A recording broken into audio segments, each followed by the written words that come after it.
Video guys is guys nasa ang ito na kasi yung Japan G ko guys, kaya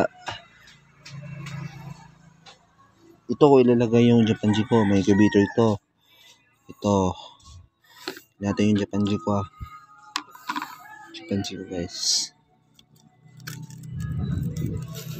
Nandiyan guys yung ito guys, success. Ay, Japan G ko, wow, success talaga guys. I can't believe it. Kaya gawin ko, harvesting ko to. Yan guys, yung ito ng Japan G ko guys. Woo! Tapos taklopin. Simple lang, tataklopin mo lang. Hintayin mo lang pumisa to. After 14 days pa ito, pisa pa yun guys. So yun lang guys, about sa Japan G guys. Yun lang, thank you.